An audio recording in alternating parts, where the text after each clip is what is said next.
I used to worry about growing old alone. But then I met my husband. He was calm, kind, and made me feel safe. After 6 months of dating, we got married and moved into a cozy home. We respected each other and shared everything. Our life was peaceful, and I felt lucky. But that happiness didn't last forever. Trouble was waiting for me, and it came in the form of my husband's family. I had no idea that my biggest struggle in life would not be with work or money, but with them. One day, my husband's parents announced their divorce. He wasn't surprised because they had been unhappy for years. We didn't think it would affect us, but we were wrong. My mother-in-law had never liked me. She complained about my cooking, my clothes, even how I cleaned. But after the divorce, she became worse. She and my sister-in-law, who was 40 and still unemployed, started depending on my husband for money. I had a bad feeling that they were planning something. And soon, I would find out just how right I was. One morning, at 5 a.m., our doorbell rang loudly. Half asleep, I opened the door and saw my mother-in-law and sister-in-law standing there with big bags. They were smiling. "What do you need this early?" I asked. My mother-in-law walked past me and said, "You're late. Let us in." My heart sank. "What's with the bags?" I asked, confused. She looked at me as if I was stupid. "What do you mean?" "We came to live here." Before I could stop them, they pushed their way inside. And just like that, my nightmare began. I was still trying to wake up when my husband appeared, shocked to see them. "What are you doing here?" he asked. My mother-in-law pretended to be sad. "We have nowhere else to go." My husband hesitated, feeling guilty. I wanted to scream at him to say no, but instead he said, "You can stay for a month." I knew it was a mistake. From that moment, our home was no longer ours. They treated it like their own, and we were just the ones paying for it. That night, I couldn't sleep. I knew things would get worse. The next day, my mother-in-law started acting like the queen of the house. She criticized my cooking, demanded food on time, and even complained about how I cleaned. "Why is dinner late?" she snapped. My sister-in-law, meanwhile, begged my husband for money. "You can't let your sister go without, right?" she whined. They did nothing all day, just watched TV and ordered me around. My patience was running out. My husband comforted me when he got home, but during the day, I was alone with them. And they knew I had no one to help me. They made my life miserable. If I didn't listen to them, they would call me disrespectful. "You don't care about family," my mother-in-law would say. My sister-in-law laughed behind her. "You should have married someone else," she joked. They never helped, never paid for anything, and made me feel worthless. My husband saw through their tricks, but they acted sweet when he was around. He tried talking to them, but they just pretended to listen. I knew one thing for sure. They weren't planning to leave. And I had no idea how to get rid of them. One evening, I caught my sister-in-law taking money from my purse. "What are you doing?" I yelled. She pouted. "Just borrowing." That was it. "You're 40, get a job," I shouted. My mother-in-law ran in, furious. "How dare you speak like that?" I clenched my fists. "This is my house, not yours."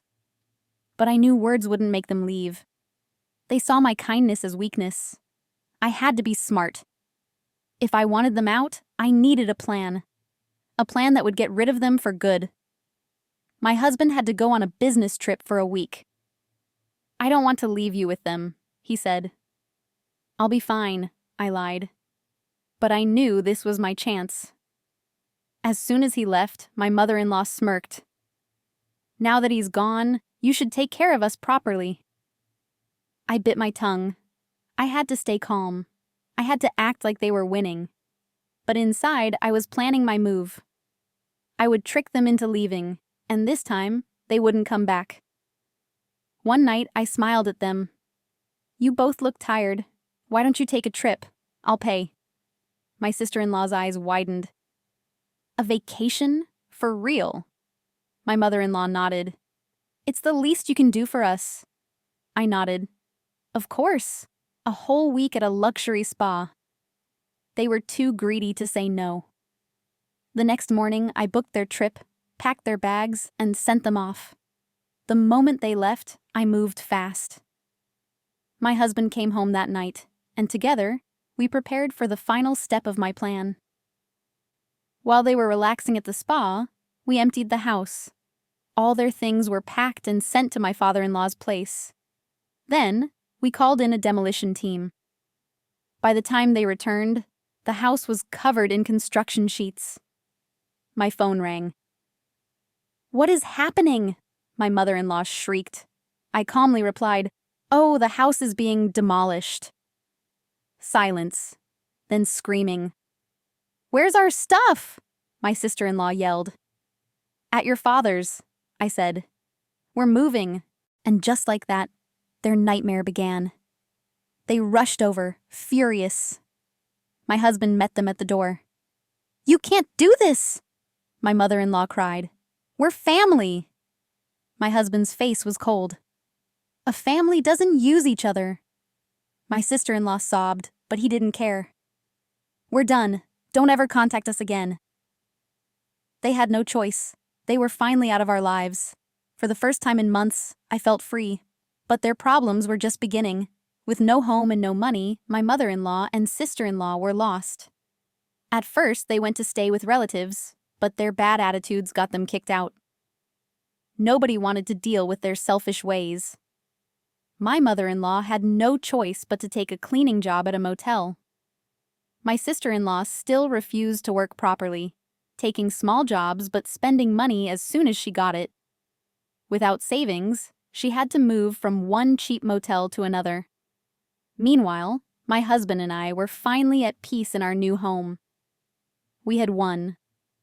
We moved to a beautiful house closer to my husband's job. It was quiet, comfortable, and completely ours. For the first time in months, I woke up feeling safe. No one was bossing me around. No one was asking for money. I could breathe. The nightmare was over. My husband never spoke to his mother or sister again. "They made their choices," he said firmly. I knew it wasn't easy for him, but he also knew they would never change. We focused on building our future, without toxic family members dragging us down. One day, my phone rang. It was my mother-in-law. I didn't want to answer, but curiosity got the best of me. "We need your help," she said, her voice weaker than before. "We have nowhere to go." For a moment, I felt a tiny bit of pity. But then I remembered everything they had done. The insults, the demands, the way they treated me like a servant in my own house. I took a deep breath and replied, "I'm sorry, but that's not my problem anymore." And for the first time, I meant it. I hung up. I later heard from my father-in-law that my mother-in-law was still working, but barely making ends meet. My sister-in-law finally realized no one would take care of her forever and had to find a full-time job. They were struggling, but it was their own doing. If they had been kinder, they wouldn't have ended up like this. But life has a way of teaching people hard lessons. My husband and I, on the other hand, were planning something exciting, building our dream home on the land where our old house once stood. As construction began, I stood in front of the empty lot and smiled. This was a new beginning, a home where no one could take advantage of us, a place where we could be happy, free from the past. My husband squeezed my hand. "We did the right thing," he said. And I knew he was right. Some battles aren't fought with words or anger. They're won with smart decisions. I had finally reclaimed my life, and no one would take it from me again.